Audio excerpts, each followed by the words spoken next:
vamos a hablar entonces un poco en relación a lo que son las investigaciones que desarrollamos desde el punto de vista de los museos.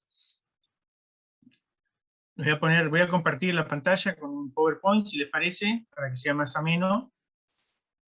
A ver si se ve bien.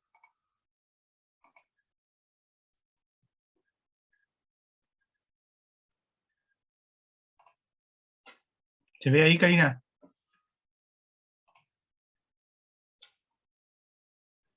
Se ve, sí. Ahí está. Bueno, el tema de los museos es un tema que, y las colecciones arqueológicas en particular, que nos interesó siempre, desde que éramos estudiantes, como decía Karina, nuestra generación de arqueólogos se formó prácticamente cuando se hablaba que en las colecciones arqueológicas no había mucha información porque no tenía contexto, ¿verdad? Pero desde hace mucho tiempo, o sea, yo trabajé cuando era estudiante, en, en la década del 90, en una colección, en la colección de Carlos Seijo, de la costa atlántica, donde hice un trabajo revalorizando la importancia de las colecciones para la investigación arqueológica. Y bueno, en este caso vamos a hablar un poco de lo que es mi tema de investigación, que es el poblamiento temprano, y lo que hemos avanzado e investigado a partir de las investigaciones que realizamos en el museo, de antropología en particular. El Museo de Antropología, como ustedes saben, tiene una de las colecciones, es una de las colecciones más importantes de nuestro país, tiene la colección Oliveras y otra gran cantidad de colecciones. Siempre estamos también incentivando a los coleccionistas particulares que donen su material al museo, porque es una forma de que el material se conserve y no se disperse, no se pierda, y quede en un lugar seguro. Nuestro tema de investigación entonces está relacionado con los primeros pobladores que llegaron a América. Voy a hablar un poquito para hacer una síntesis para que se pueda entender un poco de lo que estamos hablando. O sea, el poblamiento de América es un tema de gran debate y controversia actualmente en la arqueología americana, y es una paradoja, porque América es el último continente que es poblado por nuestra especie, por los humanos anatómicamente modernos, que somos nosotros, Homo sapiens sapiens, pero es en el cual hay más debates y más discusiones de cuándo, por dónde y quiénes eran estos primeros humanos, ¿verdad? Siempre se discute, todavía no hemos llegado a un acuerdo los investigadores, hay varios modelos, no voy a entrar en detalle porque sería muy largo, de cómo ingresaron estos primeros humanos. Pero hay un consenso en que deben haber ingresado entre 20 y 15.000 años antes del presente. Y en nuestro país, los registros más antiguos que tenemos de los primeros humanos rondan en torno a los 14.000 años antes del presente. Eran también, lo que siempre comento en mis clases, eran personas con nuestra misma capacidad intelectual, amaban a sus hijos, querían a sus padres, a sus abuelos, veneraban a sus antepasados, eran personas exactamente igual que nosotros, solo que tenían otra cultura, otra forma de relacionarse con el medio, con el ambiente, y tenían ropa, por supuesto. Cuando llegaron estas personas, acá existía un clima mucho más frío, mucho más riguroso, sobre la cumbre de la Sierra de Ánimas, el Betete y el Pan de Azúcar. En los fríos inviernos seguramente nevaba, había nieve, porque la temperatura media era 10 grados menos que la actual, entonces hoy tenemos 1 o 2 grados bajo cero. A fines del Pleistoceno, cuando ingresaron estas personas a Uruguay, habría 10 grados, 12 grados bajo cero en en los fríos inviernos, ¿verdad? La línea de costa estaba retirada de lo que es la zona actual, y bueno, acá les traje para mostrar un poco cuáles son los lugares donde estamos investigando. Lo que nos interesa también a los arqueólogos es el material que está enterrado, que está en el contexto, como decíamos. Pero también es importante el material que está en los museos y en las colecciones particulares.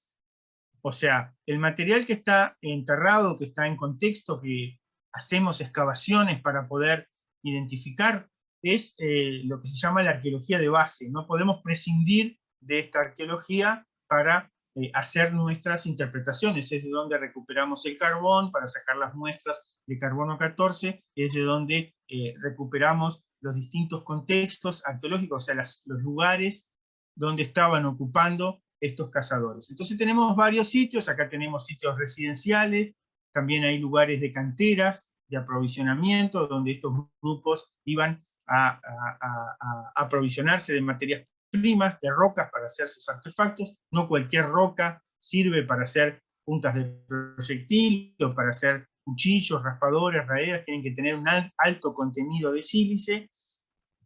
Y ahora últimamente estamos investigando en una zona donde hemos descubierto un sistema importante de cuevas, y nuestra investigación gira en torno a la movilidad y el uso del espacio de estos grupos humanos, ¿verdad? Queremos comprender cómo se movían.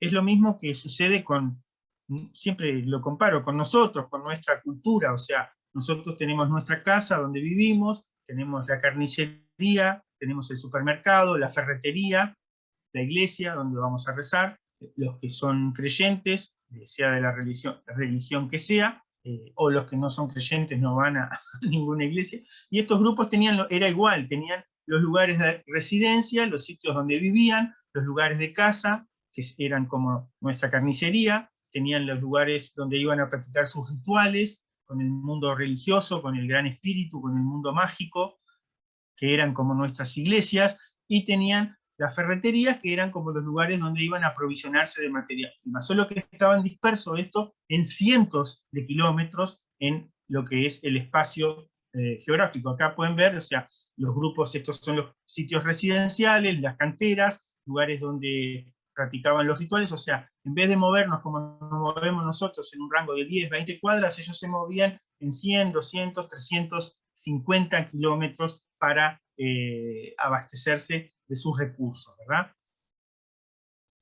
Y bueno, lo que nos importa son las excavaciones, como decía, el material que está en contexto, ¿verdad? Entonces trabajamos en varios sitios, pero también de donde recuperamos lo que son los carbones para poder datar los contextos arqueológicos. ¿Lo que nos permite eso? Bueno, eso nos permite tener un conocimiento cronológico y estratigráfico de dónde están las ocupaciones humanas. Acá tenemos un componente cerámico, que están en los pedestales, en el sitio del Arroyo del Tigre, en el sitio K87, un nivel con importante materia orgánica, un nivel estéril, y acá empieza el componente antiguo, ¿verdad? Entonces recuperamos todo el material en pisos de ocupación, ¿verdad? ¿Ven? Vamos recuperando todo en pisos de ocupación, y eso lo que hacemos es traerlo al laboratorio y analizarlo. Ahora sí entramos a lo que es el material de los museos, en particular el material del Museo de Antropología. Desde hace muchos años este material lo analizamos en el año 2002, 2003, son unos desechos de talla de un sitio importante que se llama el sitio I-58, la isla de arriba. Es una isla que está a 30 metros de profundidad, lamentablemente hoy, abajo del embalse del lago de Salto Grande, y este material fue recuperado durante el rescate arqueológico que realizó la UNESCO durante los años 76 a 79, antes que creciera el embalse de la represa de Salto Grande. Este sitio había sido datado en 11.200 años antes del presente, y habían varios conjuntos de desechos de talla, de debitaje, que es el título de la ponencia. El debitaje son para hacer, por ejemplo, una punta de proyectil, un cuchillo, un raspador, los grupos humanos utilizan estas rocas que tienen alto contenido de sílice, ¿verdad? Son rocas, en este caso es una caliza silicificada, hay arenisca silicificada, que permite controlar el golpe y hacer con estas rocas los artefactos que ellos quieren, como por ejemplo las puntas del proyectil, ¿verdad? Entonces, el museo contiene, por eso es la importancia de que los materiales se conserven en los museos contienen materiales de sitios que hoy lamentablemente no podemos acceder, que están perdidos, digamos, para la investigación, porque es imposible poder dar con este sitio, y primero que cuando se excavó originalmente, se llegó a 6 metros de profundidad de la superficie, y hoy el sitio está a 30 metros, como decíamos, abajo del embalse de Salto Grande.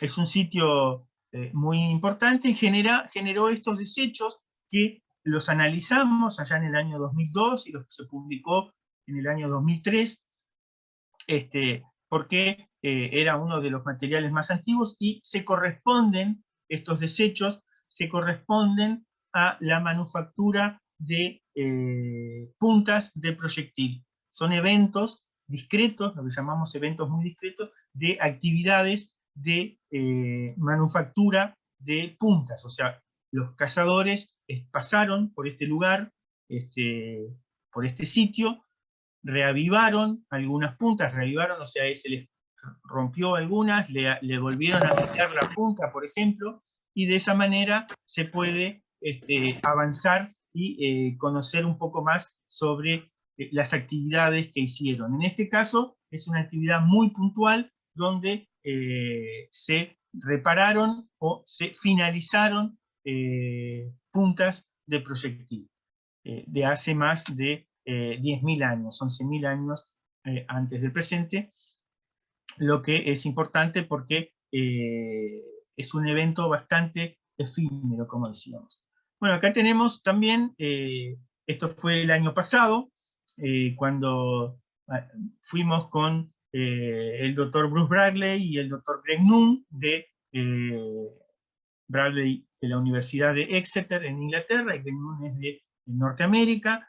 Fuimos a analizar el material del Museo de Antropología. En este caso en particular, vimos también estos desechos de talla y analizamos lo que son unas puntas de proyectil que se denominan puntas cola de pescado o fishtail, que son unas puntas que tienen entre 12.900 y 12.200 años de antigüedad.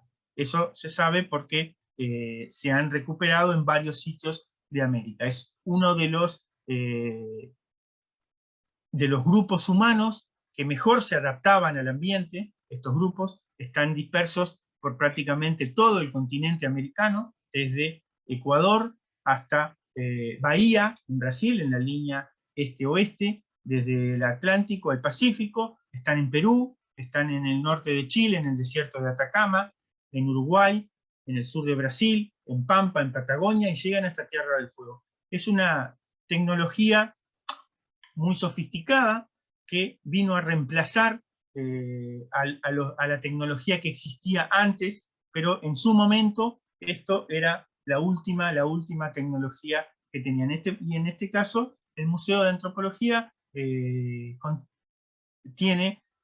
analizamos en este caso 3 puntas de ellos, y ahora sabemos que existe otra a partir de la donación de Jorge Beck y de Joaquín Astezarian, que hicieron una donación también importante de un acervo y de unos materiales que ellos tienen del río Xi.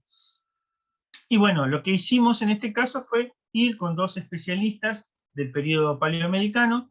En este momento Flavia era estudiante, ahora ya se recibió, está estrenando el título en esta ponencia, es licenciada, ya se acaba de recibir, y es una investigadora que trabaja con nosotros desde hace mucho tiempo y se está formando también en estos temas. Entonces, lo importante del museo es que vamos a ver el material que allí existe, ¿verdad? Acá tenemos lo que son estas puntas que analizamos. Esta punta es bien interesante porque esto que ven acá es el color original de la piedra, que es amarillo y blanco, y todo esto mucho más blanco que se ve es una pátina que, de estar esta pieza por más de 12.000 años, seguramente enterrada y haber sido expuesta a la superficie, genera una pátina blanca. Pero las piedras, lo interesante de las puntas estas, es que nos hablan. Las puntas y las piedras, si sabemos escuchar, nos están hablando y nos están diciendo cosas bastante interesantes, ¿verdad? En relación a cómo fueron manufacturadas. Y hay recurrencias que estamos viendo en esta técnica de talla en cuanto a las puntas de proyectil. Vemos, esta es la punta, y luego hacemos lo que son la serie de negativos de cómo se extrajo estas lascas para manufacturarlo. Esto que vemos acá se denomina acanaladura, que es igual a esta otra, que también es del Museo de Antropología. Esta es una caliza silicificada, esta es una especie de ópalo, que tiene una importante acanaladura, y esta tiene esta marca característica acá, que les pido que presten atención, que la recuerden en su mente, que es difícil de explicarlo, pero es cuando se talla un gran bifaz.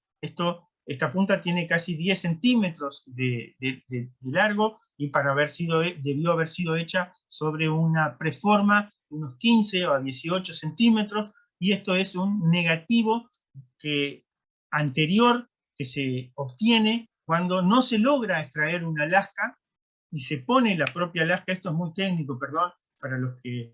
Bueno, se pone la lasca sobre el lugar donde se estalló, se da de vuelta el golpe y se logra retirar otra parte de lo que es esa irregularidad que tiene la piedra, y por eso queda esta especie de canaleta, ¿verdad? Que ven acá. Por eso le digo que las piedras, si sabemos escucharlas, nos hablan y nos dicen cosas bastante interesantes. Esto es la forma en cómo se enmangaban. ¿Para qué se usaba esta canaladura? Porque estas puntas no son puntas de flecha, primero que nada. Son puntas de proyectil, de dardo o de lanza. No son puntas de flecha. Es un error decir que son puntas de flecha, porque las puntas de flecha están asociadas al arco y la flecha, y sabemos que no es así. Eso siempre le repito a mis estudiantes, que no vayan a poner en un parcial punta de flecha, porque es un error garrafal. O sea, el arco y la flecha aparece casi 5 o 6.000 años después de esta tecnología, que son puntas de lanza de mano, o que se tiran con otro aparato que es una especie de propulsor, que ahora más adelante lo vamos a ver. Pero se utilizaban con un intermediario. Acá vemos, esto es un intermediario, que en algunos casos en Norteamérica se conocen, y acá en Sudamérica también, hechos de defensas de mamut o de mastodonte. Como vimos, estos grupos humanos cazaban animales que hoy están extinguidos, que hoy están, lo vamos a ver también un poco más adelante. Y esto, ven este bisel, que se ve acá, encajaba perfectamente en lo que es la canaladura. Entonces, imagínense esto de perfil, la punta encastraba acá, y ahí se ponía el mango, y este intermediario iba atado a su vez a un astil de madera, ¿verdad? Y eso es importante porque es una estrategia muy sofisticada en cuanto a lo que es la tecnología. Y lo único que queda hoy de ese registro son las piedras, lo que es el material de hueso y y de marfil se pierde si no se lo encuentra en los sitios arqueológicos. Bueno, una vez que analizamos las puntas, hacemos una ficha, obviamente, donde se marcan distintas características de las mismas, en una cara y en la otra, le tomamos fotografías, tratamos de que le dé la luz de una manera rasante para ver los negativos, para ver estas marcas, decías, de cómo se iban produciendo, y de esa manera poder interpretar. Entonces, hacemos una descripción densa de lo que es cada una de las piezas, para de esa manera poder evaluar y poder compararlas con otras. Acá tienen, estas son las 3 piezas que tiene el museo. Tiene otra, como decíamos, o otras varias, pero estas son las que habíamos analizado, una punta bastante grande, una punta mediana y una punta chica, ¿verdad? Estas puntas, es interesante porque estos grupos humanos fueron los primeros grandes recicladores. Hoy que está tan de moda reciclar las cosas, bueno, estos grupos humanos reciclaban sus puntas de proyectil. Cuando ya no les servía como punta de proyectil, las reciclaban y las transformaban en cuchillos o artefactos de corte enmangados, como este, ¿verdad? Y acá tengo la superposición de las 3, ¿verdad? Que nos permite ver cómo, cuando esta punta, por ejemplo, se les fracturaba, acá, o sea, imagínense que andan los cazadores en el campo, tirando sus lanzas, bueno, o le pegan al hueso del animal y se le fractura, y luego la recuperan y la tienen que revivar, o le erra el tiro y le pega una piedra o un árbol, se le parte aquí, la tienen que reavivar, entonces se le va achicando, es como el cuchillo de los gauchos, ¿verdad? El mismo concepto, o sea, que sale con una hoja de 20, 25 centímetros, y a veces como se le achica, y lo que llega a ser la hoja, el limbo, para nuestro caso, es del mismo tamaño del pedúnculo. Obviamente esta punta fue reciclada, luego que ya no le sirve más como artefacto de caza, la utilizan como artefacto de corte. Entonces eso lo que nos habla es, nos está diciendo que estas puntas, que estos artefactos, tienen una larga vida útil. Es la biografía de la punta, ¿verdad?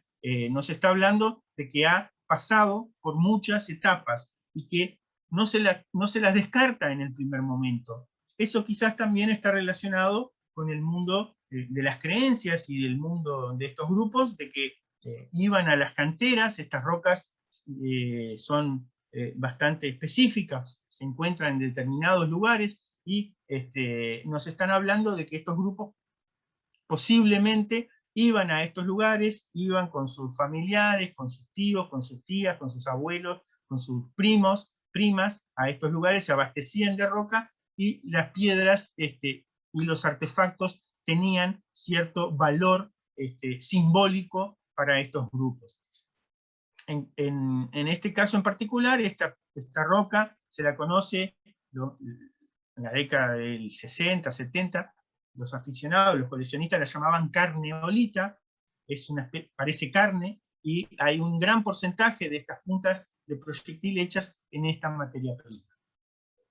Entonces, esto, a partir del análisis de estas puntas en el Museo de Antropología, lo que hicimos fue poder ver cómo estas puntas iban evolucionando. Eso lo vamos a ver un poquito más adelante, y esta era parte de la fauna que estos grupos humanos conocieron, pero que hoy está extinguida, ¿verdad? El megaterio, el mastodonte, los caballos. El caballo es originario de América, se origina hace más de 4 millones de años. Los primeros humanos que llegaron a nuestro territorio lo cazaron. En el sitio Paipaso tenemos restos de dientes de caballos, de ecus, de caballo prehistórico americano, y luego se extingue, hace unos 9.000 años, se extinguen los caballos en América y son reintroducidos por los europeos. Camélidos, gliptodontes, osos, había un oso muy grande, acá en América del Sur también, bueno, este es el mamut de América del Norte, zorros y el famoso Smilodon o tigre dientes de sable. Estos eran los animales que estos grupos humanos cazaban con estas puntas, pero también cazaban animales más pequeños. En el sitio Paipaso tenemos evidencia también de que cazaban nutria, de que cazaban, de que pescaban también, porque hay evidencia de utilización de boga, de Leporinus sp, la famosa boga, y también tenemos huevos de ñandú en el sitio. O sea que la economía de ellos no era exclusivamente en base a la megafauna. Si bien cazaban megafauna, también tenían una economía de amplio espectro porque utilizaban peces y utilizaban mamíferos de pequeño porte. Y bueno, como vimos, esas puntas que había ordenado en el Museo de Antropología nos sirvieron para armar un esquema en relación a lo que es la evolución de estas puntas, ¿verdad? Acá traje otra punta de estas que por eso les había pedido que prestaran atención a esta característica que es casi idéntica a la otra que habíamos visto en la punta blanca aquella. Es una técnica muy especializada de estos cazadores, de estos talladores y talladoras, porque también no eran solo cazadores. Hace el año pasado se descubrió en los Andes un cuerpo de una cazadora, de una chica de unos 18, 19 años, que había muerto y se lo había enterrado con su ajuar de puntas y de artefactos. Así que no solo eran los hombres los que cazaban, sino que las mujeres también participaban de las actividades de caza. Y bueno, a partir de eso que vimos en el museo, armamos lo que es un modelo de rejuvenecimiento de estas puntas, ¿verdad? Que es este que les voy a presentar ahora. Como vemos, hay otras puntas, ¿verdad? Que son tempranas también, las puntas tigre y las puntas paipaso. Pero bueno, cuando las puntas se fracturaban, como vimos en las del Museo de Antropología, se van reciclando y la forma va cambiando. Entonces, esta punta, que puede no parecer una punta de cola de pescado, en realidad tiene la canadura, tiene las aletas muy grandes, los hombros muy pronunciados, y el clásico diseño de las puntas cola de pescado es lo que llamamos un diseño secundario. No es el diseño original, no es el diseño que los grupos humanos tenían en su mente cuando hacían estas puntas, sino que este diseño es un diseño que le llamamos mantenido, o sea, que surge porque se les va fracturando parte de las aletas y terminan en estos artefactos que son de corte. Esto ya tampoco es una punta, es un artefacto, es una especie de cuchillo, de raspador. Como pueden ver, con esta punta Roma, así, con esta forma, ni siquiera un flan podemos cazar. Imagínense lo que era ultrapasar la piel de un mastodonte, el pelo de un mastodonte, la piel gruesa de un mastodonte, la carne, y hacerle algún daño para de esa manera poder cazarlos. Entonces, es interesante esto, y también se repite con estas otras puntas que denominamos tigre. Es una conducta que estos grupos tempranos acá en Uruguay tenían de mantener estas puntas. Y es obvio, ¿por qué? Porque es obvio, porque si vos tenías que trasladarte 150, 200 kilómetros para abastecerte de rocas, ibas a tratar de que esa punta, de que esa roca te rindiera lo máximo, ¿verdad? Entonces, en el primer momento que se fractura, no la vas a descartar, la vas a tratar de reavivar, de reciclar, para darle una extensión, para que esa punta tenga una larga vida útil. Bueno, y acá vemos lo que son las puntas estas son de Norteamérica, pero bueno, el intermediario, los artefactos de hueso que se ven, cómo iban enmangadas, el intermediario, ven acá, y eso a su vez iba en el astil. Y este es no eran puntas de flecha, es el famoso propulsor, con el cual se usaban. Hoy tenemos entonces solamente esta parte de lo que es esta tecnología. Tenemos una pequeña partecita que es esta. Nos falta el intermediario, nos falta todo el astil, nos falta el gancho del propulsor y nos falta el propio propulsor, las plumas obviamente porque se desintegra. Esto era una especie de catapulta, hacía que el brazo de la persona se extendiera hasta esta forma y se logra un alcance muchísimo más eficiente en el tiro con estas puntas, con este sistema de armas, ¿verdad? Bueno, y para ir finalizando, para no aburrir mucho, lo importante también que tenemos que ver es que detrás de estas piedras hay personas, había mujeres, había niños, habían hombres que son los que utilizaban esta tecnología. Eso es lo que tenemos que tener siempre en vista, y nunca podemos olvidarnos de que detrás de estos objetos, detrás de estas piedras, hay personas. Los que los manufacturaron, los que los tenían, eran personas. Y en algunos casos, estas puntas, hay otras puntas que estamos analizando, de otros museos también, nos están hablando de un cierto prestigio social que ya existía durante el poblamiento temprano, durante este tiempo, durante este momento. Existen unas puntas extremadamente grandes, que nosotros las consideramos como objetos de prestigio social. ¿Por qué? Porque un cazador que llega a un fogón y se sienta con una lanza y con una punta de estas de 18 o 20 centímetros, sin decir una sola palabra, está transmitiendo mucha información. Está diciendo, miren que yo soy un excelente tallador, sé dónde encontrar las mejores piedras para hacer estos artefactos.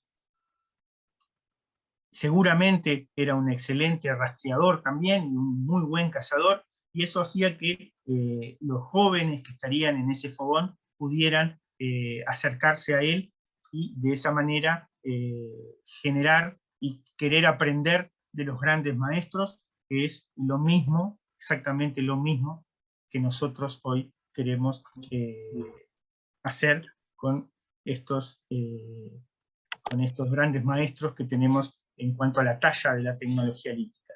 Es una constante ida al pasado y venir al presente. O sea, la investigación arqueológica, ya lo decía Binford, no es analizar el pasado, sino también es muy importante poder analizar el presente. Así que nunca podemos olvidarnos eso, que detrás de estos objetos existían personas como nosotros, con nuestra misma capacidad intelectual, como dije al principio, con sentimientos hacia sus ancestros, hacia sus padres, hacia sus abuelos, hacia sus madres, hacia sus hijas, y nunca podemos perder de vista de que la arqueología, en definitiva, es eso, son las personas que están detrás de la cultura material. Bueno, eso era lo que tenía para contarles. Muchas gracias, Karina. Si hay alguna consulta, alguna pregunta, algún comentario, estamos dispuestos a evacuar cualquier pregunta. Bueno, Rafael, el agradecimiento obviamente es nuestro, primero de todo porque fue una charla sumamente didáctica y muy, muy buena. Segundo, porque accediste realmente a compartir tu conocimiento de muchos años con nosotros, que eso es muy importante. Así que bueno, no sé si los presentes tienen preguntas. Me olvidé de decirles que detrás del loguito del Ñacurutú, que es nuestro logo, está Marcela Flores, que es nuestra compañera, que es la que está hoy llevando adelante el Zoom. No sé, Marcela, si hay alguna pregunta que hayan hecho por escrito, y si no, cualquiera abre el micrófono y consulta, que Rafael con todo gusto los va. ¿Hay alguna pregunta, Marcela, o alguien que quiera hablar? Fuiste muy claro, Rafael, y muy didáctico. Hola, hola para todos. Bueno, mucho gusto. No he recibido preguntas por el chat. No sé si aquí está llegando alguno, pero son de felicitaciones. No hay preguntas, están agradeciendo la charla de Rafael. ¿Puedo preguntarle algo? ¿Por Claro. por qué no se encuentran más pedazos del Atlas, no del mango de tirarlo? ¿Por qué no se encuentra más de cosas, solamente las piedras? No entiendo las plumas y todo eso, pero yo he visto algunas piezas, ¿no? Pero hay muy pocos. Bueno, creo que por la voz era Paul, nuestro amigo Paul. Bueno, sí, ahí está. Lo que sí se han encontrado es el gancho del propulsor, que era de asta, de guampa de ciervo, y en Norteamérica se han encontrado algunos de ivory, de marfil, de mamut. Y el tema es la conservación. Nuestros suelos son muy ácidos, incluso los restos de la alimentación de la fauna, es muy difícil poder recuperar en los sitios arqueológicos, y esos materiales en general se encuentran en ambientes cerrados, en ambientes de cuevas, en ambientes donde no hay condiciones, donde las condiciones anaeróbicas son mejores, o sea, las condiciones de falta de oxígeno que no permiten que las bacterias proliferen y de esa manera desintegren lo que son los huesos. Por eso, esa es una de las principales razones por las cuales no se han recuperado los restos del Atlas, del propulsor, porque en general o eran de madera, son objetos orgánicos que en nuestros suelos ácidos se pierden. Por eso estamos ahora iniciando este proyecto también de investigar estas cuevas para de esa manera poder integrar nuevos datos, pero el museo de Antropología creo que tiene varios artefactos de hueso y algunos ganchos de propulsor, pero son de grupos más recientes, de grupos más de hace 1500, 1200 años. De este periodo, lamentablemente, no se han encontrado algunos intermediarios en Chile, muy bien decorados, de 8600, 8900 años antes del presente, pero lamentablemente estos objetos se descomponen con el agua, la materia orgánica, se pudren y de esa manera se pierden, lamentablemente. Muchas gracias, sos el mejor. Sí, Ay, dígame, sí. ¿alguna otra? Sí, adelante, Enrique. Usted comentó de que en Chile se habían encontrado restos humanos que tenían elementos de puntas, hasta mencionar que una cazadora. Ahora, en nuestro país, en nuestra área, porque no es el Uruguay, digamos el área, hemos encontrado restos humanos con elementos encima de ellos como si fueran ofrendas o pruebas de que era, en fin, algo así. Lamentablemente no. En estos grupos también, hay que decirlo, muy probablemente tenían una estrategia de ocultamiento de los muertos. O sea, los muertos o los enterraban en lugares muy inaccesibles o los quemaban, porque sucede que del periodo de entre 14.000 a 12.000 años antes del presente, no hay en toda América enterramientos humanos. Se ha encontrado algún cráneo, el cráneo de Lucía, no sé si han oído hablar, un cráneo de una mujer también del Museo de Río de Janeiro, que casi se incendió, casi se pierde con el incendio aquel. Se encontró estos restos, pero son restos muy escasos. Los restos más antiguos humanos que se conocen acá en Uruguay, no, creo que no andan más de los 2000 años antes del presente, y son de los grupos estos constructores de cerritos, porque son verdaderos túmulos, son cementerios que tienen una alta visibilidad. Y estos grupos, por algún motivo, estaban ocultando a sus muertos, o sea, los enterraban en lugares muy inaccesibles, en cuevas o en lugares, o los dejaban a la intemperie, pero no se han encontrado lamentablemente restos humanos de estos grupos acá en nuestro país. Okay. Gracias, doctor. Por nada.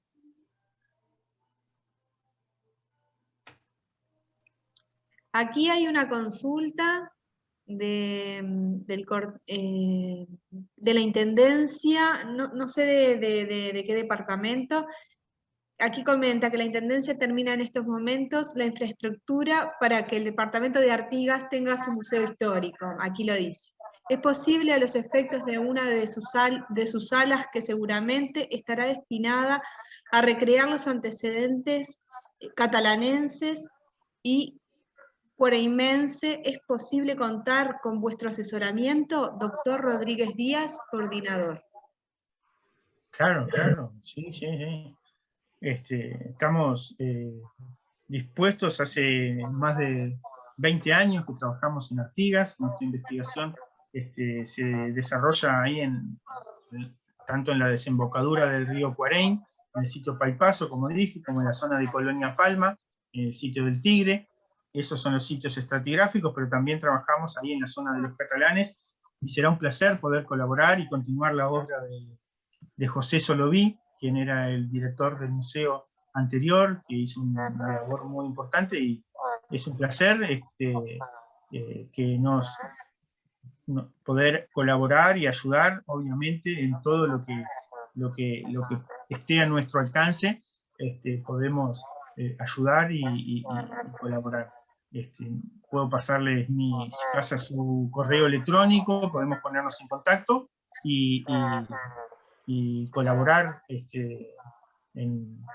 estrechamente en esta tarea de poder difundir también un poco más lo que es el conocimiento hacia la comunidad, que es también importante, la propia gente del lugar donde nosotros investigamos. Lamentablemente tuve un problema hace unos años, no con esta administración ni con la anterior, pero habíamos ido a ver el material de José Soloví, del Museo Histórico. Estaba en una casa ahí cerca primero estuvo cerca de la terminal, después se lo movió para otra casa, y cuando fuimos con el doctor Bradley, el material estaba en una chacra, y no se sabía bien dónde estaba. Esperemos que esté todo el material ahí, porque tienen unas piezas realmente muy, muy importantes en el Museo Histórico de Artigas. Hay unos bifaces muy grandes que los pudimos registrar, es increíble, pero son casi idénticos a unas piezas que aparecen en otra cultura, también de la misma edad, pero a más de 10.000 kilómetros de distancia, como es la cultura Clovis. Tienen unos bifaces que son realmente extraordinarios, de la zona del catalán. Y bueno, hay que rever todo el tema del catalán, o sea, la industria del catalán es una industria que está discutida actualmente, o sea, porque al ser sitios de superficie, son sitios que tienen cierto problema. Entonces es interesante poder hacer una muestra actualizada y desmitificar algunas ideas en cuanto a eso, al catalanense y al cuareimense, que son ideas, y darle una impronta más moderna a lo que es ese lugar. Los sitios del catalán son sitios extraordinarios, son sitios escuela, eran lugares donde los grandes maestros llevaban a sus aprendices a hacer artefactos. Sin embargo, en la década del 60 y el 70 se interpretaba que esos grupos eran primitivos y eran inferiores, que no sabían hacer puntas de proyectil, porque las piezas que aparecían, o sea, las que se descartaban, eran las piezas que tenían menos calidad técnica. Las piezas buenas, las que ellos utilizaban para hacer puntas, se las llevaban hacia otros sitios. Por eso es que en esos lugares, en esas ferreterías, en esas canteras, no aparecen las puntas de proyectil o artefactos muy sofisticados. Aparecen los desechos y los bifaces groseros, toscos, como lo llamaba Antonio Taddei, quien ha hecho una labor muy importante en esa zona, pero tenemos que darle una visión más actual a lo que es ese lugar. Y también es uno de los lugares más importantes, es el único lugar donde nuestra cultura hace la misma actividad que hacían los grupos hace 12.000, hace 13.000 años, que son canteras. Actualmente son canteras comerciales, pero son canteras donde los humanos, donde nuestra cultura, nuestra sociedad va a explotar esas rocas, las ágatas y las amatistas. Hace 12.000, hace 13.000 años, los grupos humanos iban a explotar ágatas también y arenisca silicificada como artefactos. Y es el único lugar de nuestro país, de nuestro territorio, donde nuestra actividad es la misma que hacían estos grupos humanos hace tanto tiempo. Por eso es importante poder revalorizar todo eso. Así que estamos a las órdenes. Puedo pasarle mi mail si quieren, o a todos. Mi mail es Suárez Rafael. Pueden anotarlo si quieren. Suárez Rafael 23 @gmail.com. Puedo pasarles artículos, investigaciones. Suárez Rafael 23 @gmail.com.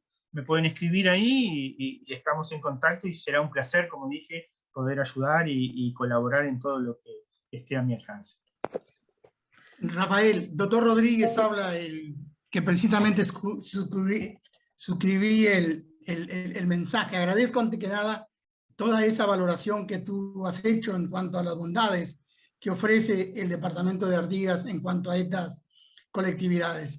Y es cierto lo que tú señalabas, durante mucho tiempo el museo histórico estuvo desperdigado su acervo por diferentes lugares. Hoy tenemos la suerte, porque el año pasado suscribimos con la Dirección Nacional de Cultura un acuerdo que nos permite contar ahora con comodidades que son propias de la Intendencia a los efectos de recrear sus antecedentes. Y por lo tanto, me parece que una de las salas tiene que precisamente recordar lo que señalabas tú recién, que es ese trabajo a mediados de la década del 50 de Taddei y de Shepatarov, y que con tanto sacrificio ha logrado mantener José Antonio Solovich. Siendo yo director del Museo Histórico Nacional, allá por el año 2008-2009, tuvimos la oportunidad de ir al subsuelo del Museo Romántico de la calle 25 de Mayo del 428, donde precisamente todavía están, ahora 19, porque eran 20 de las cajas que de ese lugar, en aquel trabajo que coordinó el profesor Pibiel Devoto a través de la Facultad de Humanidades, se realizara. Y lo hicimos en presencia del doctor Taddei, lo hicimos en la presencia me acuerdo, de Jorge Baeza. El año pasado tuvimos la oportunidad de recibir allí, en ese lugar que tú señalabas, del catalán al actual intendente, y ya era intendente del departamento de Canelones, a Orsi, quien concurrió con la gente del Museo Taddei de la ciudad de Canelones. Por lo tanto, nos gustaría naturalmente recibir todo ese aprendizaje que tú te has ofrecido, a los efectos de que uno de los sectores de este museo, que por primera vez va a tener su casa propia, pueda recrear. Así que te agradezco realmente en nombre de la Intendencia Departamental de Artigas. Bueno, será un placer. Hay otras preguntas, pero Rafael, tú tenías clase a las 6. Sí, pero igual seguimos, no hay problema, porque otra docente se iba a hacer cargo de la clase. Buenísimo. Entonces, ¿hay, Marcela, alguna pregunta para leer? Bueno, aquí había una de Wanda Neves. Ella comenta que, dice, si estuve en una comunidad indígena en Belmonte, Bahía, juntamente con una profesora en el proyecto de doctorado. Los pueblos Tupinambá encontraron una urna funeraria y encontramos muchas piedras. ¿Hay urnas funerarias en el museo? pregunta. Tal vez para ti, Karina. Para Sí. Karina. Sí. Las No, urnas porque es para- funerarias, por lo menos las urnas funerarias, por lo menos en Uruguay, y bueno, y también en lo que es Brasil y Argentina, tienen una cronología muy diferente a lo que ha planteado Rafael, ¿verdad? Estamos hablando ya de una cronología mucho más cercana a nosotros que lo que está hablando Rafael. Pero sí, en particular tenemos varias urnas funerarias en el museo, adscriptas a lo que sería grupos guaraníes o grupos guaranizados. No sé si quieres decir algo tú al respecto, Rafael.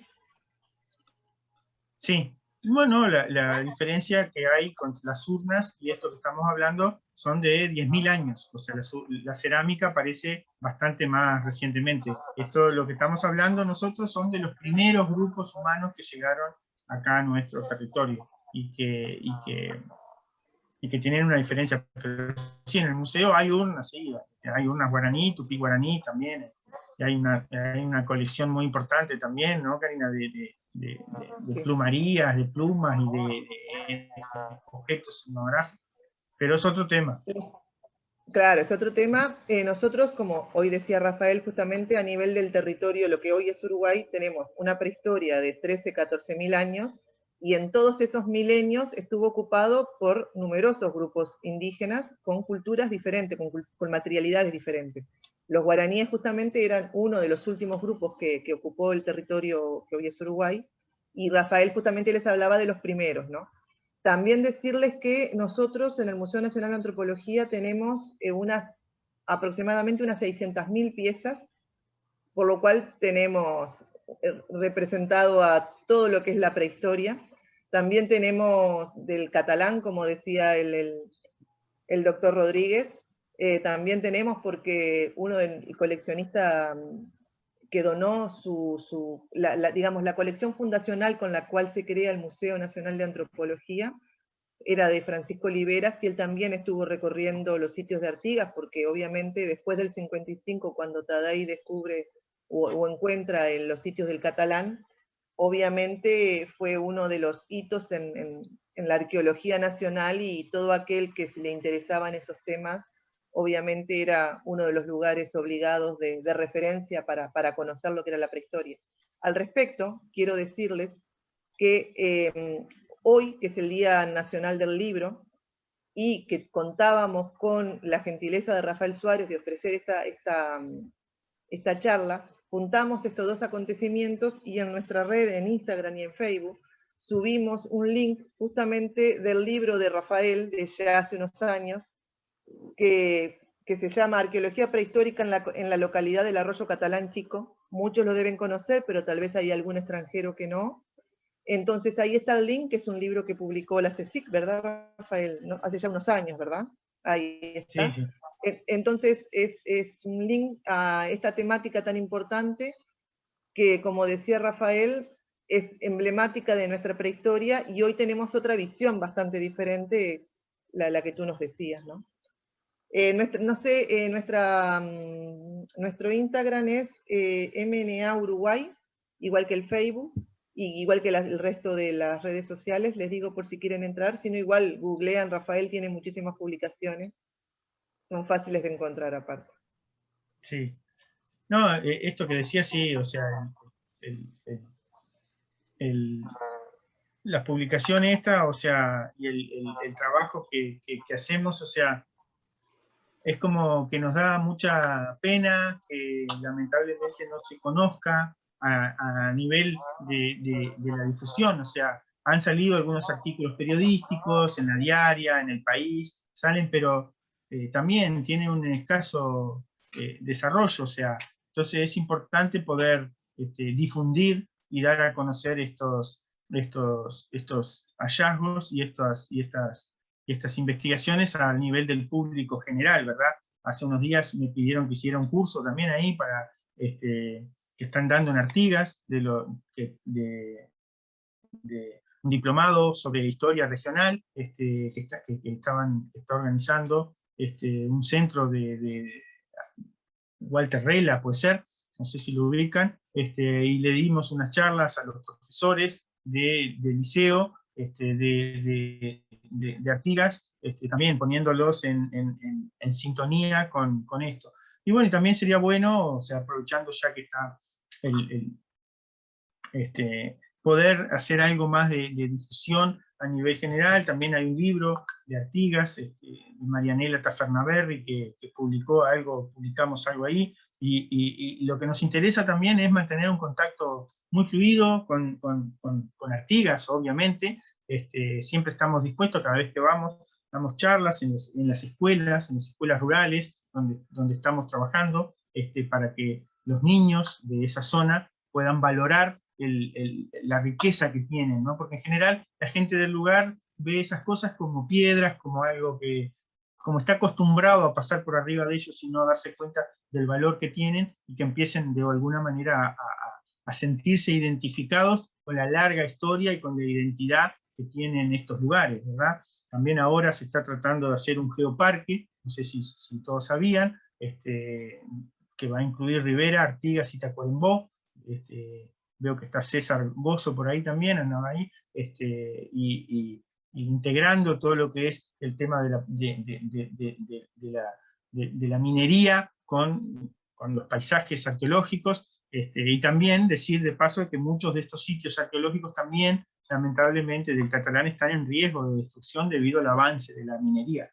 Por eso nuestra tarea también es tratar de proteger y de generar un área, obviamente que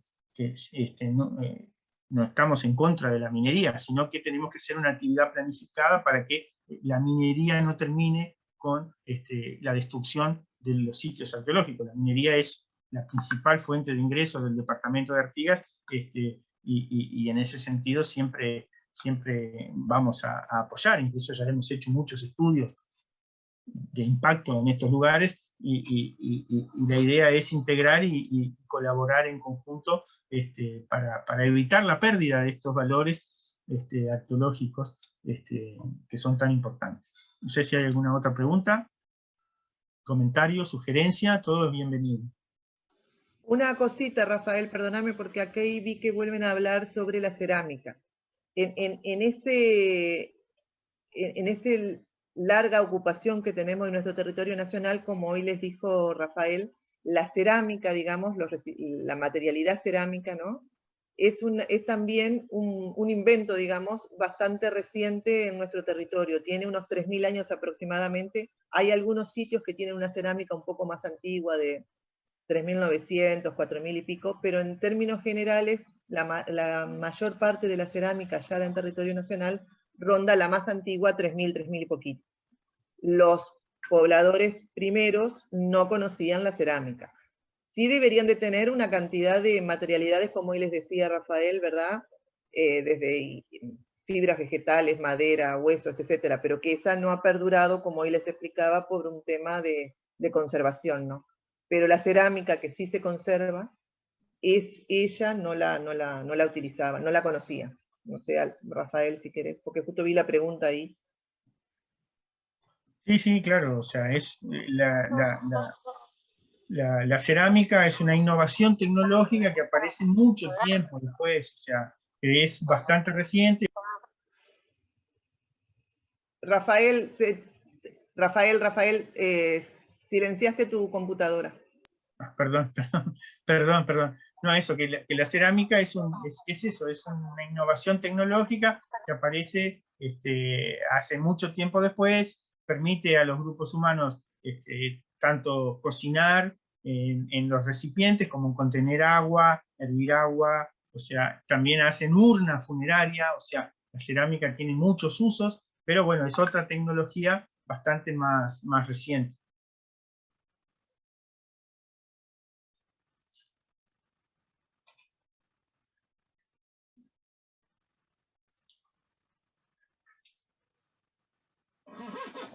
¿Alguna otra pregunta? Hay acá una pregunta que estoy leyendo que es, ¿en cuánto tiempo tienen resultado de la pesquisa de los objetos? Y en el caso de donación de objetos al museo, ¿qué se debe hacer? Bueno, las investigaciones en arqueología son largas, a veces son de nunca acabar, Rafael hace 20 años que investiga y estoy segura que no está ni cerca de sentir que está cerca de haber terminado. Obviamente hay proyectos que son acotados, ¿no? Pero en general, profesionales como Rafael o la mayor parte que eligen una línea de investigación están toda su vida investigándola, ¿no? Y en cuanto a cómo donar objetos al museo, simplemente hubo una carta de donación y bueno, y luego se ven los materiales, se recibe, se hace un expediente, ¿no?, de donación legal, y bueno, eso. Pero eso lo podemos hablar personalmente si alguien está interesado. Sí, no, o sea, la investigación, en nuestro caso, como decía Karina, yo hace más de 20 años que estamos trabajando ahí. Por ejemplo, el sitio Paipaso lo excavamos en el 2002, en el 2000, en el 2002 y en el 2006. O sea, la creciente del río no nos dejó varias veces excavar, y ahí hicimos todo el trabajo de nuestro doctorado, y lo terminamos de trabajar en el 2010, donde empezamos a trabajar el sitio del Arroyo del Tigre. Estamos trabajando todavía actualmente. O sea, cuando nos concentramos en un sitio, lo trabajamos a fondo, y bueno, y también es una tarea nuestra formar a nuevos arqueólogos, que por suerte tenemos dentro del equipo gente que está interesada y que ojalá que sigan nuestros pasos. O sea, dentro de 20 años o dentro de 30 años, seguramente lo que decía Rafael Suárez va a ser discutido, y eso es lo bueno, que sea discutido por los propios, por las propias personas que uno está hoy formando, ¿verdad? Y para eso estamos. Y bueno, y mi idea, mi misión acá es ayudar a las nuevas generaciones de arqueólogos para que puedan desarrollarse, darle las herramientas y la oportunidad. O sea, los sitios que estamos descubriendo son prácticamente inabarcables. O sea, no nos da la vida para trabajar en tantos lugares, y bueno, lo que hacemos es justamente eso, tratar de ampliar, de darle la oportunidad a las nuevas generaciones que vienen trabajando, y que ellos sigan su camino trabajando en los sitios que venimos descubriendo, sobre todo en esta zona de cuevas, en estas zonas de lugares más nuevos que hemos encontrado, que va a llevar mucho tiempo lograr avanzar. Y el avance en la arqueología, como decimos, es lento. O sea, por cada día de campo que hacemos, tenemos 10 días de laboratorio: llegar, lavar el material, analizarlo, clasificarlo, mandar muestras a los laboratorios especializados en Estados Unidos. También nos interesa la reconstrucción paleoambiental. Lo que hacemos es no solo investigar a los grupos humanos, sino también investigamos el ambiente en el cual ellos estaban inmersos. Para eso lo que hacemos es tomar muestras de polen, de sedimento, y a través del polen de las plantas reconstruimos cómo era el ambiente, cómo era la fauna, la flora, y a partir de eso podemos saber si era más frío, si era más seco, si era más húmedo, si había más lluvia. Y es un conjunto también en nuestro equipo participan paleontólogos, geólogos, geomorfólogos. O sea que es un equipo interdisciplinario, no es solo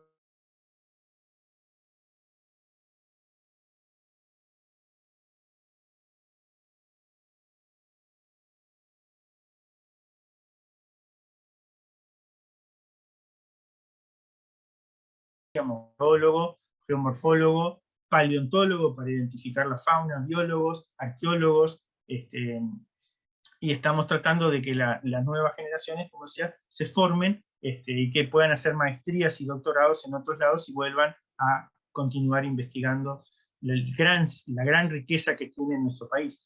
Y yo siempre digo, o sea, yo soy de Rivera, nacido y criado en Rivera, y desarrollo mi investigación en el norte. Y lo que más me gusta, o sea, lo que más me interesa es conocer sobre lo nuestro. O sea, no me llama la atención ir a trabajar a Egipto o con los incas o con los aztecas. No, quiero trabajar con lo nuestro, con lo de nuestra zona, y más precisamente con el norte, con la zona donde me crié y donde tengo un vínculo también afectivo y emocional por ser de ese lugar, ¿verdad? Es un todo. Doctor, una pregunta, si usted es tan gentil. Allá por el año 1971, en el fascículo número 1 de Nuestra Tierra, el entonces antropólogo Renzo Più Ugarte señalaba de que era poco lo que se sabía sobre los antecedentes de quienes poblaron lo que hoy es el territorio del país. Y en aquel entonces él decía que había muy pocas posibilidades de llegar a saber mucho más. Yo me pregunto, en el marco de la nueva tecnología, en el marco de ese trabajo interdisciplinario que usted señalaba muy bien, hoy tenemos herramientas nuevas que nos permiten auscultar precisamente sobre estos antecedentes 10.000 años antes del presente. Claro, o sea, hoy lo que sabemos es se ha avanzado de manera muy, muy importante. Primero, hemos identificado que existe una gran diversidad cultural durante el poblamiento, que no era solo un grupo, como se pensaba que eran estos que tenían las puntas cola de pescado, sino que habían distintos grupos, habían varios grupos humanos que estaban ocupando nuestro territorio, y bueno, también se pensaba que la ocupación humana tenía 10.000 años, hoy ya la hemos remontado a 14.000 años antes del presente, lo que también es un avance de 4.000 años. O sea, se ha avanzado de una manera muy, muy, muy, muy, muy importante. En esa época no se realizaban excavaciones sistemáticas, o sea, tampoco existía la arqueología profesional. También eso es otra cosa importante.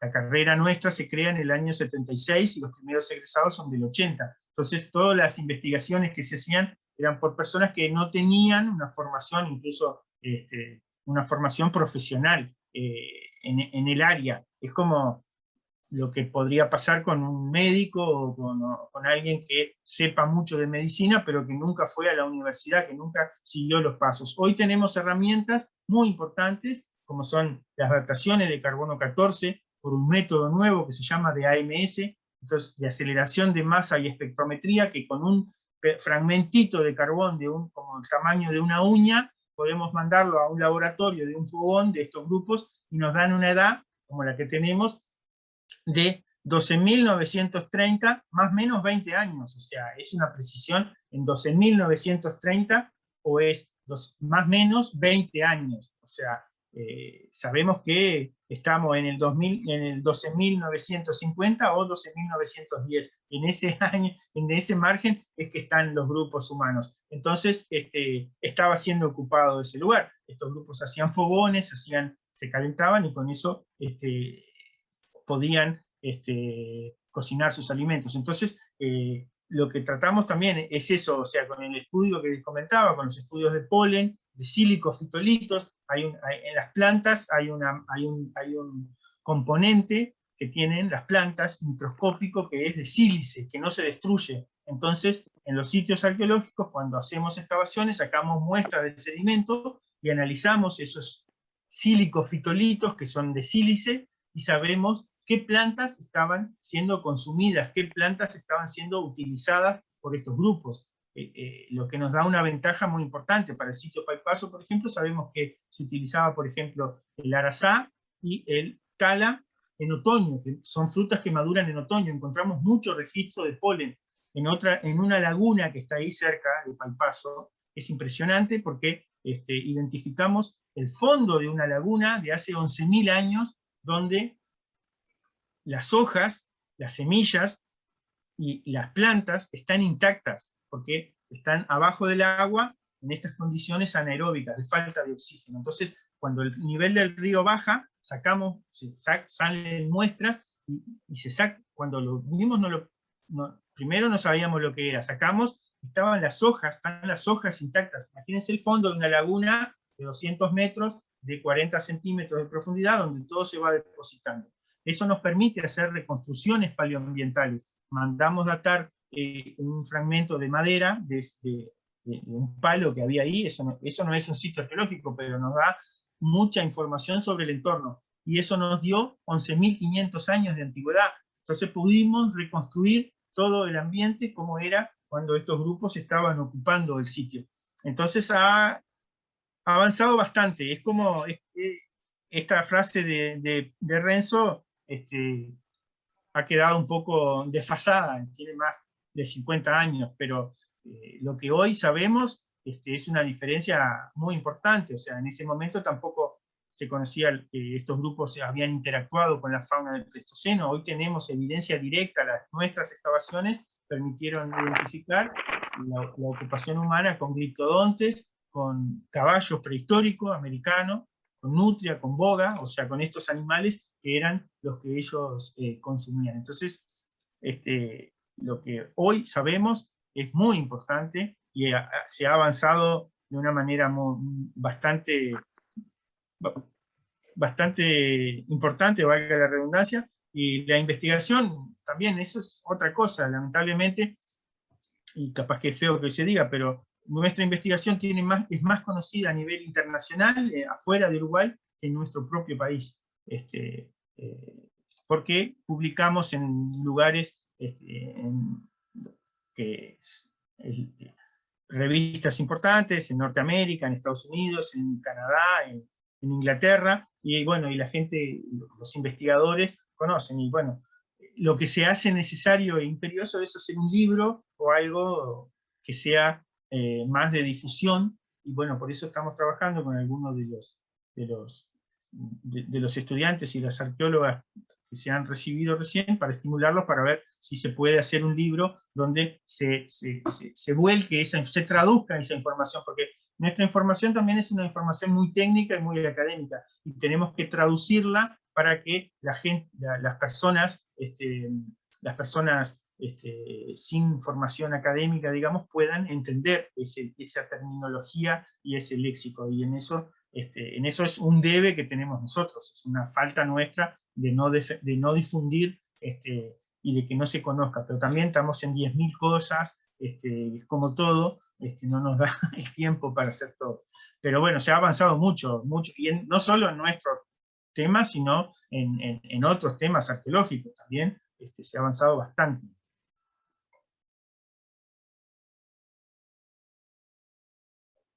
¿Alguien más tiene algún comentario? ¿Preguntas? Bueno, realmente las preguntas han sido... Alejandra quiere hablar, Karina. Adelante. Buenas noches. No, mi consulta es sobre esos sitios que el profesor ha hablado, como se han acercado hasta esos sitios, y han analizado y han extraído muestras. ¿Están preservados esos sitios actualmente? ¿O hay algún protocolo o hay algún organismo que se ocupe de preservar esos sitios, o luego de analizarlos quedan como estaban? No, lamentablemente los sitios están al borde de los ríos, de los arroyos, y continuamente sufren el proceso de erosión. El río Cuarén, a la altura de la desembocadura, ahí donde nosotros trabajamos, cuando crece 8 o 9 metros, es como un río del Amazonas, hay que imaginarse algo así, o sea, cuando está abajo, podés cruzar con el agua de los tobillos a Brasil, por los tobillos, y cuando crece 8 o 9 metros, y nos ha tocado pasar por arriba de la copa de los árboles, o sea, es un régimen que es bastante alterado. Entonces, continuamente, lamentablemente, la barranca está siendo erosionada por el río. Tenemos un artículo que se llama Living on the River Edge, viviendo al borde del río, donde vemos que los grupos estos no eran solo cazadores interiores, sino que estaban adaptados al ambiente fluvial. Y el sitio del Arroyo del Tigre, que queda por Colonia Palma ahí, también, lamentablemente, sufre constantemente el efecto de la creciente del lago de Salto Grande. Entonces es imposible, no hay ningún protocolo, no hay ningún medio que se pueda hacer, porque el río, cuando crece, lleva puesto todo lo que venga. Se va alterando la barranca, por eso nosotros estábamos siempre de la barranca hacia atrás, entonces la parte que estábamos está inalterada.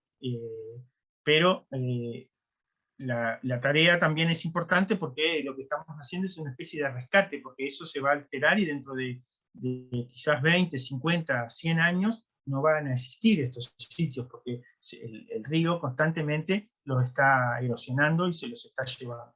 Los sitios del Catalán no, estos se pueden proteger de otra manera porque no están expuestos a lo que es este tipo de erosión, que es muy fuerte en los ambientes fluviales, y más en estos ríos que tienen un crecimiento realmente muy importante.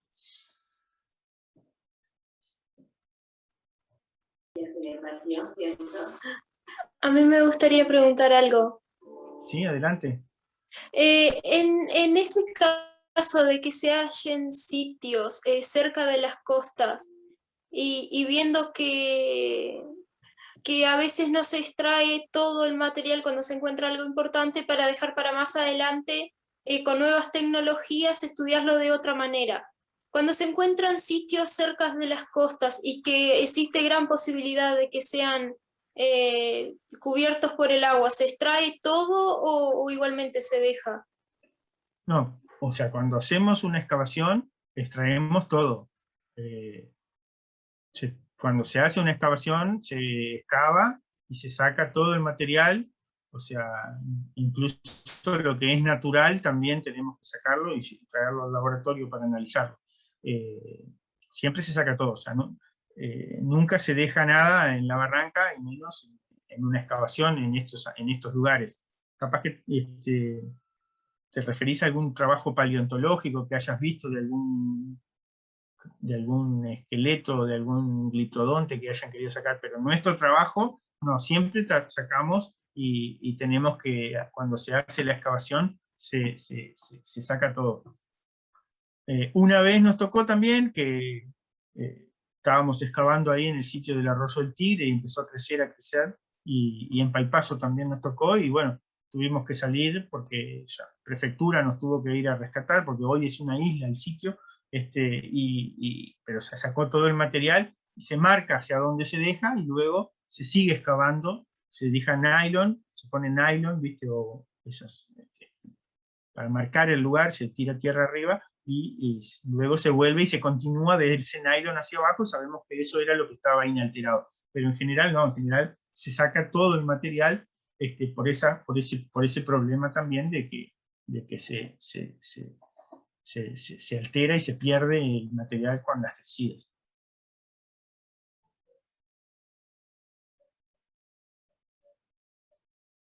Bueno.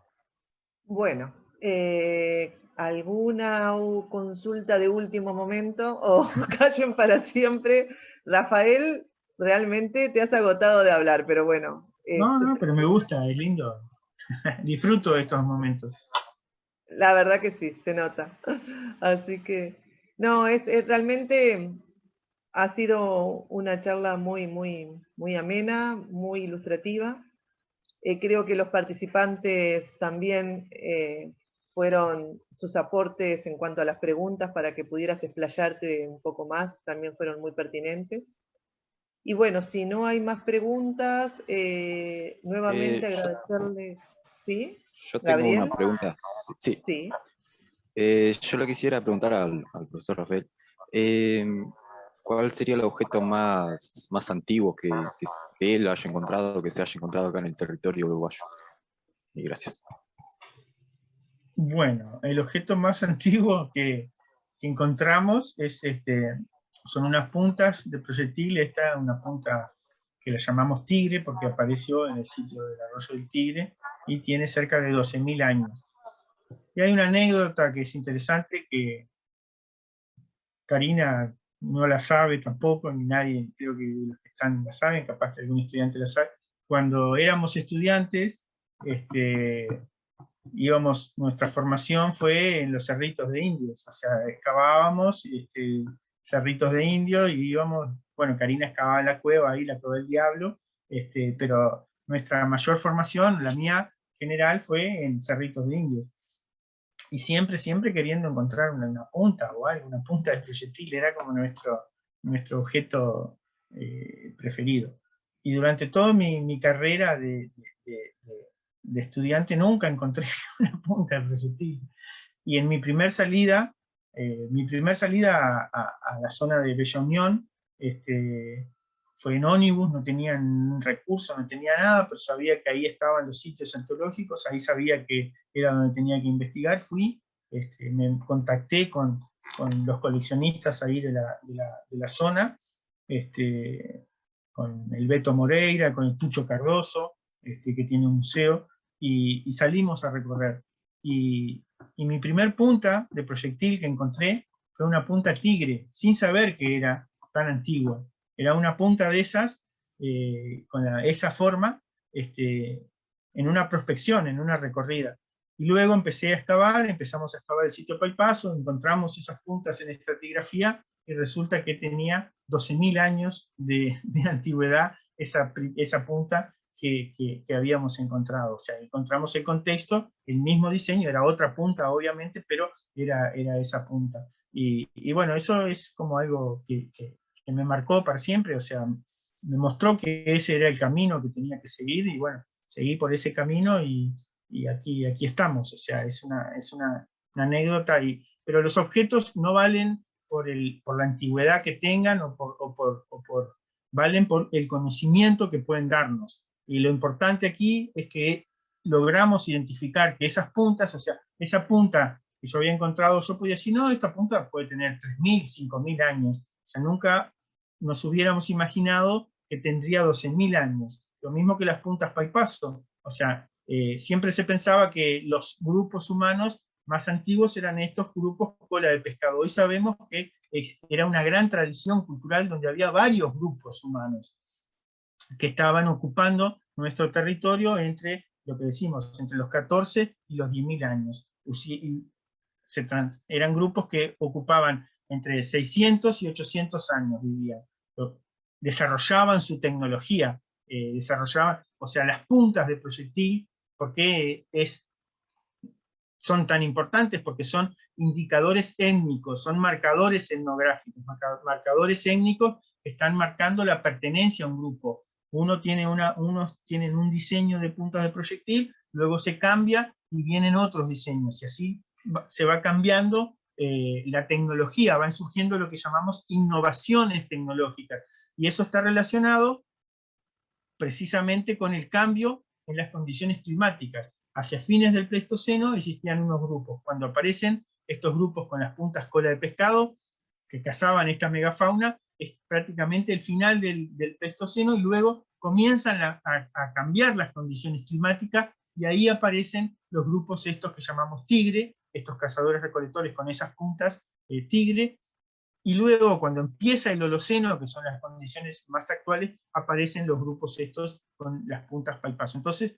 lo que nos está marcando el cambio en la forma y en el diseño de las puntas de proyectil es que son respuestas tecnológicas humanas a los cambios ambientales, a los cambios faunísticos, a los cambios ecológicos que se estaban dando durante este periodo de final de la era del hielo, final del Pleistoceno, el comienzo del Holoceno.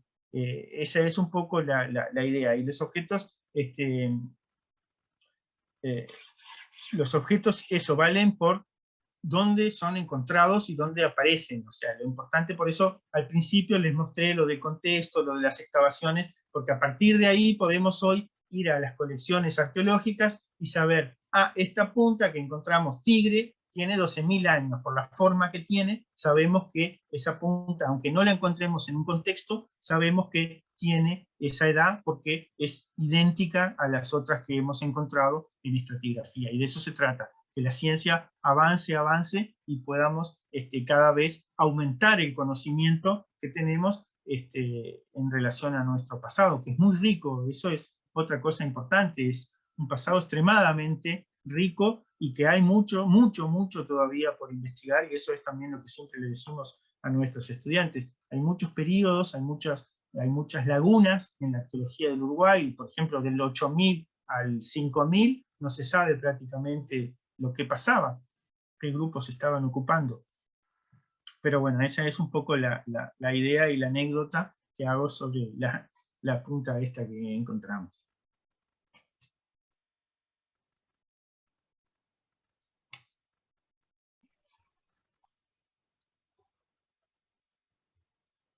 Bueno, Bueno, ha sido un placer entonces, gracias Karina por todo, y estamos a las órdenes, espero que podamos seguir en contacto con el doctor de Artigas, y cuente conmigo para todo lo que... Yo creo que nos vimos la otra vez que dimos una conferencia ahí, Soloví lo llevó, puede ser, que estuvimos en Es la verdad, casa de...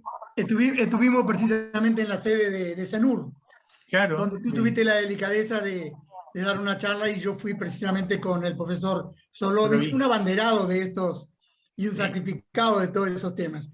Y tú debería mencionaste, llevar el digamos, nombre, ¿se acuerda que yo le dije que el museo podría llevar el nombre de José Solovich? es verdad, es cierto. Museo recuerdo Histórico perfectamente Artigas bien. José Solovich. Rafael, tú mencionabas recién a Tucho Cardoso, lamentablemente, que además titular de un museo privado allí en la ciudad de Bella Unión, falleció el año pasado. Sí. Y Beto Moreira no, es Jesús Beto Moraes, es el nuevo director de Cultura del municipio de Bella Unión y estoy seguro que te recibirá allí con muchísimo gusto para que tú puedas seguir haciendo todos esos aportes. No, Beto Moreira es otro, es Roberto Moreira, que también lamentablemente falleció. Era un gran cazador del río Uruguay, que me mostró los secretos del río Uruguay y que lamentablemente murió en el año 2003. Tuvimos una afinidad muy importante, también era un aficionado, pero tuvo también él la delicadeza de mostrarme los secretos del río, pero con la gente de Bella Unión sí, también tenemos contacto desde larga data, o sea, desde que fui al principio, o sea, al principio eso, iba yo con mi mochilita y no tenía nada más, y la gente por suerte es muy buena, y nos apoyó siempre, el Green Frozen cuando existía, Calagua, nos daba una mano, y ahí armamos una especie de proyecto con Daniel Moraes, también creo que era el de la ANCAP allá, también siempre con Marcelo Bravi, también nos ayudaba, siempre nos aportaba, y siempre así. Bueno, después por suerte todo se fue dando, y bueno, conseguimos proyectos de aquí y de allá, y bueno, y ahora ya encarrilamos nuestra investigación y seguimos formando gente. Así que bueno, muchas gracias a todos, ha sido un placer, y siempre a las órdenes.